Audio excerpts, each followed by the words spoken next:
ઓમ નમો નારાયણ. હું અરુણાબેન પી ગોસ્વામી સુરતથી તમારું સ્વાગત કરું છું અરુસ કિચનમાં. તો આજે આપણે બનાવશું બેસન ટમેટો પુડલા. તો એના હારું આપણે જોઈએ બેસન. તો આ લીધું છે 1 કપ અને 3 મરચાં તીખાસ પ્રમાણે તમે નાખી શકો ને 3 આપણે લીધા છે ટમેટાં. તો ટમેટાં સુધારીને એમાં જરૂર પડશે એ પ્રમાણે નાખશું. થોડાક લીલા ધાણા અને આ નોર્મલ બેઝિક મસાલા આપણે હળદર, હિંગ અને બસ ધાણા જીરું, મીઠું, તેલ, બસ આટલી વસ્તુ આપણે જરૂર પડશે, મીઠું સ્વાદ પ્રમાણે. તો પહેલાં આપણે આ ટમેટાં છે એને આપણે સુધારી લેવું. તો જેમાં આપણે ખીરું બનાવવાનું છે એમાં જ આપણે ટમેટાને સુધારી લેવું.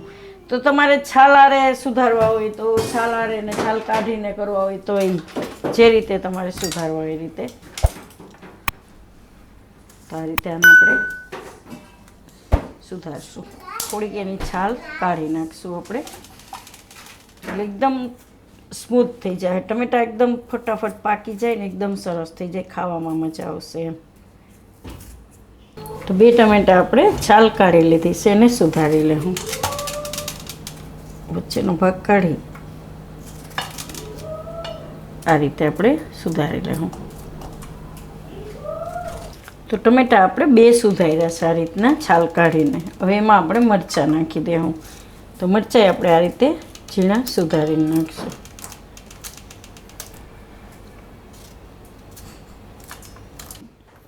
તો મરચાં આપણે આમાં સુધારી લીધા છે. હવે એમાં આપણે લીલા ધાણા નાખી દેવું. એ આપણે ધોઈ નાખાશ. હવે બીજા મસાલા નાખી દેવું આમાં આપણે. તો થોડુંક ધાણા જીરું નાખશું. તો સાંજે ડિનરમાં આપણે પુડલા ઘણીવાર બનાવતા જોઈએ. આ રીતે તો ટમેટો બેસન પુડલા બનાવી શકો એમ મસ્ત લાગશે. થોડીક હળદર નાખશું, કલર થોડો ખારો આવે એટલે. થોડીક હિંગ નાખશું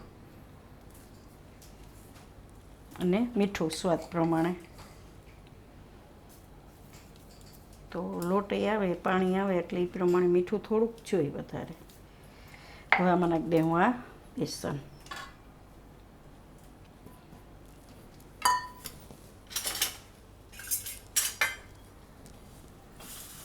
આને મિક્સ કરી લઉં.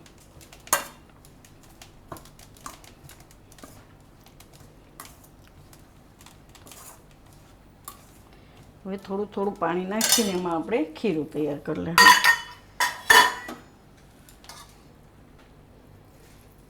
તો લોટ હંમેશા બેસન આપણે ચારીને જ લેવાનું એમ, એટલે ગાંઠા ન પડે. નહીં તો શું છે કે ગાંઠા તરત પડી જાય આમાં.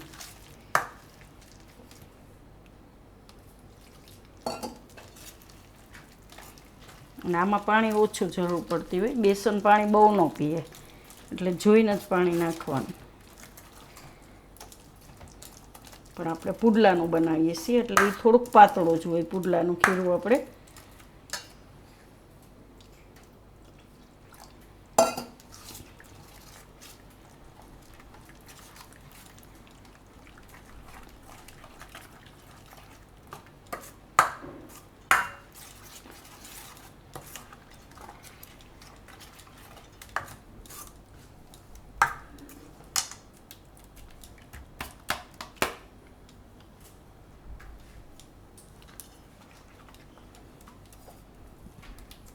થોડુંક નાખશું હજી.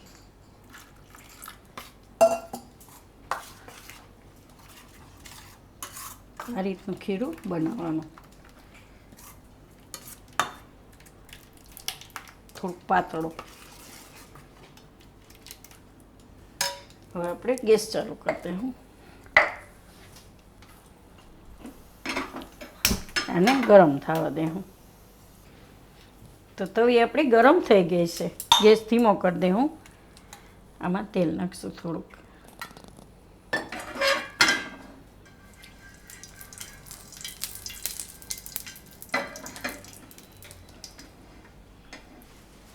થોડુંક વધી ગયું તેલ. આ તવી ઊંડી છે ને એટલે આમાં તેલ એકદમ સરસ રહે. ઓલી પહેલાં તવી હતી ને એમાં તેલ રહેતું જ નહોતું, સાઈડમાં થઈ જતું હતું.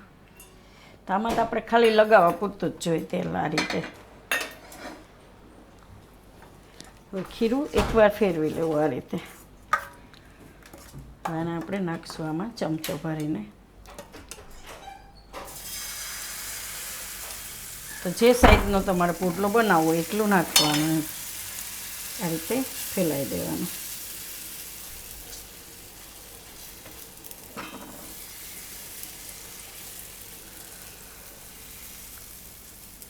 હવે આપણે પાકવા દેવું નીચેથી.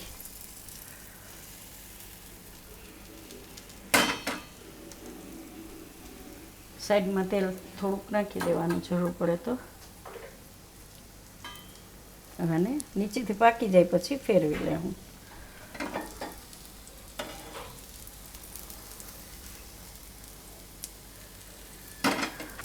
તો આ રીતનું આપણે પાકી જાય પછી ફેરવવાનું. જે આ રીતનું થઈ જાય.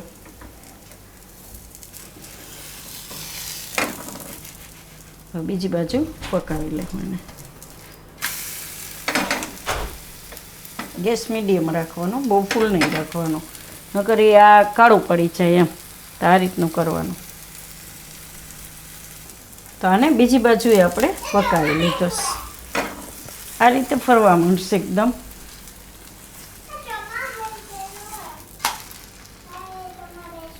થોડીક વાર હજી પકાવો છે એવું લાગે. પાકી તો ગેસ પણ આમ થોડુંક આ મસ્ત લાગશે એકદમ ખાવામાં ટમેટાવાળું.